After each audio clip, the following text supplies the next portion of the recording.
En general, la palabra cielo designa al espacio indefinido que circunda la Tierra y, más particularmente, a la parte que se encuentra por encima de nuestro horizonte.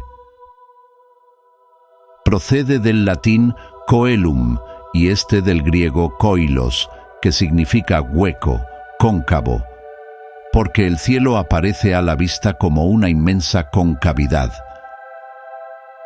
Los antiguos creían en la existencia de muchos cielos superpuestos, hechos de materia sólida y transparente, que formaban esferas concéntricas cuyo centro era la Tierra. Al girar alrededor de la Tierra, esas esferas arrastraban consigo a los astros que hallaban en su camino. Esta teoría, oriunda de la deficiencia de los conocimientos astronómicos, fue la de todas las teogonías que convirtieron a los cielos, así escalonados, en los diferentes grados de beatitud. El último cielo era la morada de la suprema felicidad. Según la opinión más generalizada, había 7 cielos, y de ahí la expresión «estar en el séptimo cielo», para aludir a la dicha perfecta. Los musulmanes admiten 9 cielos, en cada uno de los cuales aumenta la felicidad de los creyentes. El astrónomo Ptolomeo contaba 11, y el último se denominaba Empíreo, a causa de la luz brillante que reinaba en él. Aún hoy es el nombre poético que se asigna al lugar correspondiente a la gloria eterna. La teología cristiana reconoce 3 cielos. El primero es la región del aire y de las nubes. El segundo es el espacio en el que giran los astros. El tercero, más allá de la región de los astros, sirve de morada al Altísimo y a los elegidos, que contemplan a Dios cara a cara. De conformidad con esta creencia, San Pablo fue elevado al tercer cielo. Las diferentes doctrinas acerca de la morada de los bienaventurados se basan todas en el doble error de considerar que la Tierra es el centro del universo y que la región de los astros tiene límites. Todas han ubicado la morada dichosa, donde reside el Todopoderoso, más allá de ese límite imaginario. Singular anomalía que coloca al autor de todas las cosas, a aquel que las gobierna a todas, en los confines de la creación, en vez de instalarlo en el centro, desde donde la irradiación de su pensamiento podría abarcarlo todo. La ciencia, con la lógica inexorable de los hechos y de la observación, llevó su luz hasta las profundidades del espacio y demostró la nulidad de todas esas teorías. La Tierra ya no es el centro del universo, sino uno de los astros más pequeños que giran en la inmensidad. El mismo Sol es apenas el centro de un torbellino planetario. Las estrellas son otros tantos e innumerables soles, en torno a los cuales circulan mundos incontables, separados por distancias a las que solo el pensamiento puede acceder, aunque parezcan tocarse. En ese conjunto, regido por leyes eternas que revelan la sabiduría y omnipotencia del Creador, la Tierra solo es un punto imperceptible y uno de los planetas menos favorecidos en cuanto a las condiciones de habitabilidad. En ese caso, es lícito que nos preguntemos ¿por qué razón Dios habría hecho de la Tierra la única sede de la vida, relegando en ella a sus criaturas predilectas? Por el contrario, todo nos indica que hay vida en todas partes y que la humanidad es infinita como el universo. Dado que la ciencia nos ha revelado que existen mundos semejantes al nuestro, no es posible que Dios los haya creado sin un propósito, sino que debió de haberlos poblado con seres capaces de gobernarlos.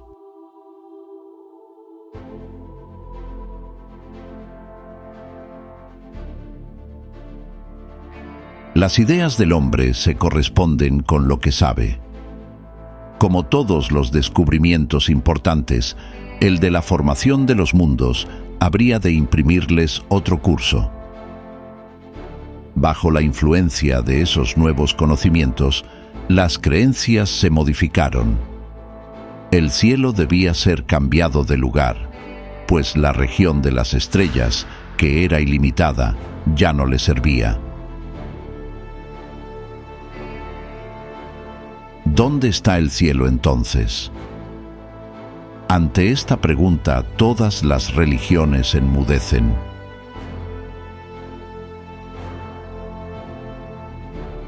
El espiritismo ha venido a resolverla mediante la demostración de cuál es el verdadero destino del hombre.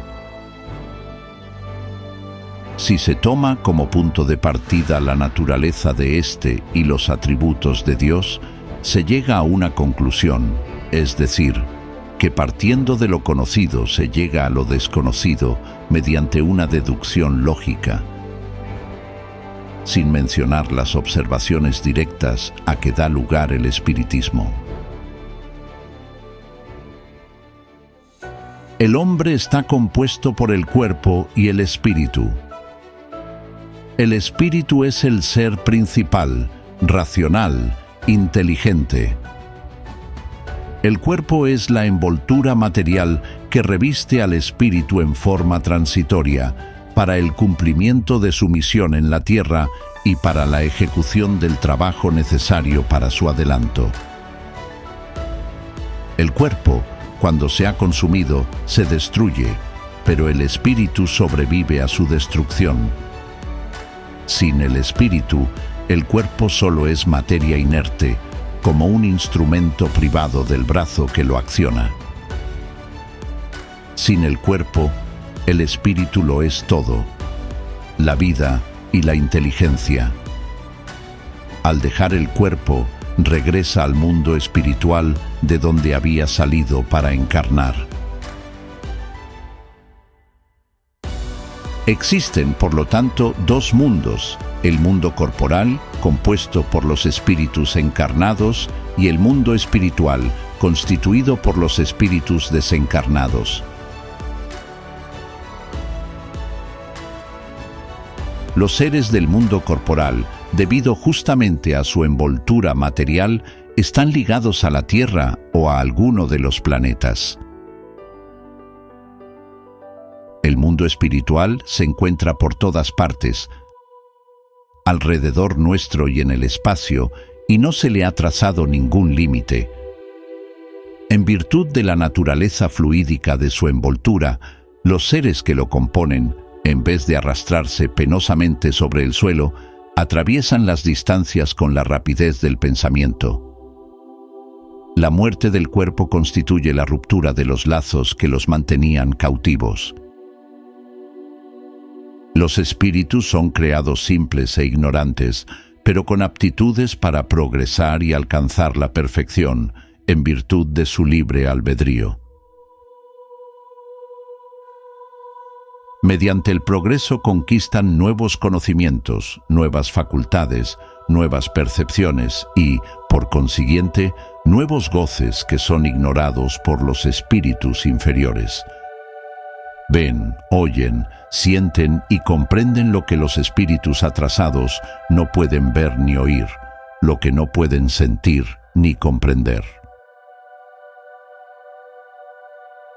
La felicidad guarda relación con el progreso realizado, de manera que, de dos espíritus, uno de ellos puede no ser tan feliz como el otro, por el solo hecho de que no consiguió el mismo adelanto intelectual y moral, sin que por eso precisen estar cada uno en un lugar distinto.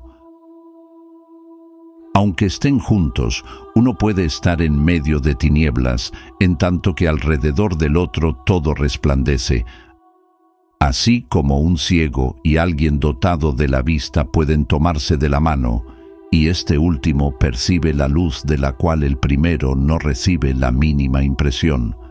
Dado que la felicidad de los espíritus es inherente a sus cualidades, ellos pueden encontrarla donde quiera que estén, sea en la superficie de la tierra, en medio de los encarnados o en el espacio. Una comparación vulgar nos permitirá comprender mejor aún esta situación. Supongamos el caso de dos hombres que se encuentran en un concierto.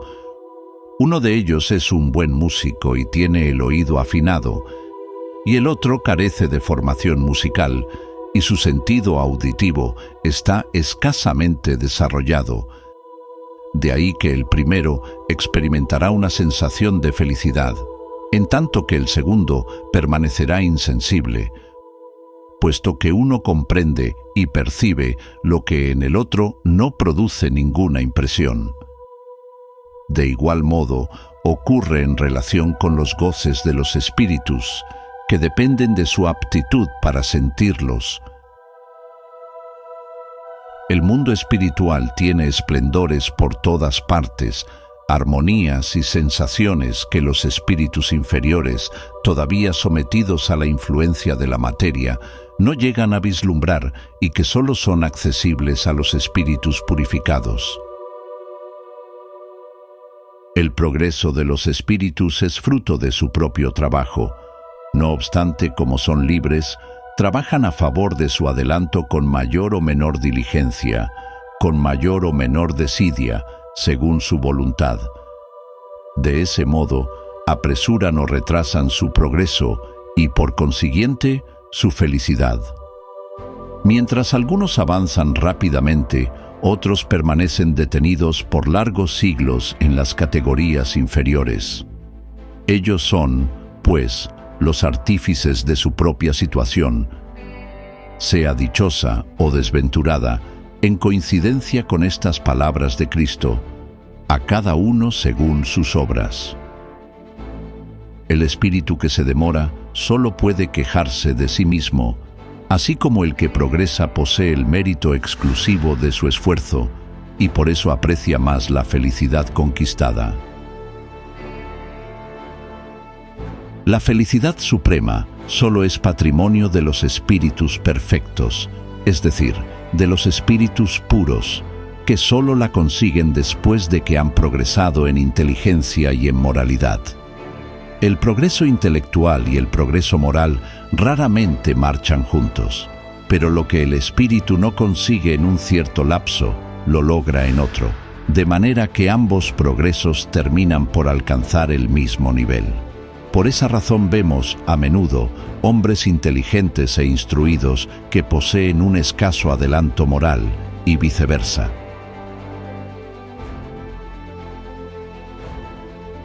La encarnación es necesaria para el progreso moral e intelectual del espíritu. Para el progreso intelectual, por la actividad que se ve obligado a desplegar mediante el trabajo. Para el progreso moral, por la necesidad que los hombres tienen unos de otros. La vida social es la piedra de toque de las buenas y de las malas cualidades. La bondad, la maldad, la mansedumbre, la violencia, la benevolencia, la caridad, el egoísmo, la avaricia, el orgullo, la humildad, la sinceridad, la franqueza, la lealtad, la mala fe, la hipocresía, en suma, todo lo que constituye al hombre de bien o al perverso tiene por móvil, por objetivo y como estimulante las relaciones del hombre con sus semejantes.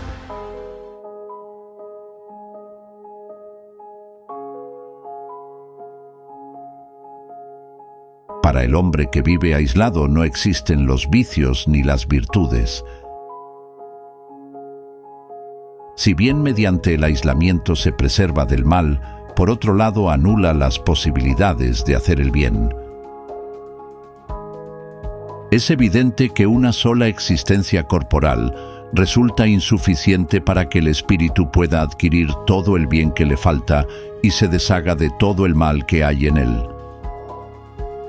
Por ejemplo, ¿cómo podría el salvaje, en una sola encarnación, alcanzar el nivel moral e intelectual del europeo más adelantado? Eso es materialmente imposible. Debe entonces permanecer eternamente en la ignorancia y la barbarie, privado de los goces que solo el desarrollo de las facultades puede proporcionarle. El simple buen sentido rechaza esa suposición, que sería al mismo tiempo la negación de la justicia y la bondad divinas, así como la de la ley progresiva de la naturaleza. Por eso Dios, que es soberanamente justo y bueno, le otorga al espíritu del hombre todas las existencias que necesite para alcanzar su objetivo, que es la perfección. En cada nueva existencia, el espíritu lleva consigo lo que adquirió en las anteriores, en aptitudes, conocimientos intuitivos, inteligencia y moralidad. Cada existencia constituye de ese modo un paso adelante en el camino del progreso. La encarnación es inherente a la inferioridad de los espíritus. Deja de ser necesaria cuando éstos han transpuesto ese límite y siguen progresando en el estado espiritual o en las existencias corporales de los mundos superiores, que nada conservan de la materialidad terrenal. Para esos espíritus, la encarnación es voluntaria y tiene como finalidad ejercer sobre los encarnados una acción más directa, que les permite cumplir la misión que se les ha confiado en relación con ellos. En ese caso, aceptan las vicisitudes y los padecimientos de esas encarnaciones por devoción. En el intervalo que existe entre las existencias corporales, el espíritu permanece en el mundo espiritual durante un lapso más o menos prolongado, y allí es feliz o desdichado de conformidad con el bien o el mal que haya hecho. El estado espiritual es el estado normal del espíritu, porque ese será su estado definitivo y porque el cuerpo espiritual no muere. El estado corporal solo es transitorio y pasajero. En el estado espiritual, sobre todo, el espíritu recoge los frutos del progreso que realizó mediante su trabajo en la encarnación y a la vez se prepara para nuevas luchas y adopta las resoluciones que se esforzará por llevar a la práctica cuando regrese a la vida humana. El espíritu progresa también en la erraticidad, donde adquiere conocimientos especiales que no podría obtener en la tierra y modifica sus ideas. El estado corporal y el estado espiritual representan para él la fuente de dos tipos de progresos solidarios entre sí. Por esa razón el espíritu atraviesa alternadamente esos dos modos de existencia. La reencarnación puede producirse en la Tierra o en otros mundos. Hay mundos más avanzados que otros, donde la existencia presenta condiciones menos penosas que en la Tierra, tanto física como moralmente, pero donde solo son admitidos los espíritus que han llegado a un grado de perfección acorde al estado de esos mundos. La vida en los mundos superiores constituye de por sí una recompensa, dado que en ellos nos encontramos exentos de los males y las vicisitudes a los que estamos expuestos en la tierra. Los cuerpos, menos materiales, casi fluídicos, no están sujetos a las molestias, a las enfermedades, ni a las necesidades propias de la tierra. Como los espíritus malos están excluidos de esos mundos, los hombres viven en paz y sin otra preocupación que la de progresar mediante el trabajo de la inteligencia. Allí reina la verdadera fraternidad, porque no existe el egoísmo, la verdadera igualdad, porque no hay orgullo, y la verdadera libertad, porque no hay desórdenes que reprimir ni ambiciosos que pretendan oprimir al débil. Si se los compara con la tierra, esos mundos son verdaderos paraísos.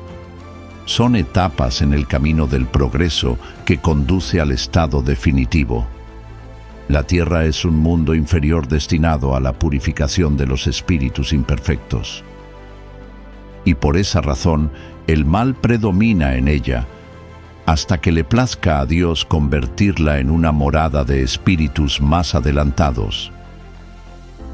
De ese modo, el espíritu, progresando gradualmente a medida que se desarrolla, llega al apogeo de la felicidad. No obstante, antes de que haya alcanzado el punto culminante de la perfección, goza de una dicha relativa a su grado de adelanto, tal como el hombre goza de los placeres de la infancia, más tarde de los de la juventud y finalmente de los más sólidos, los de la madurez.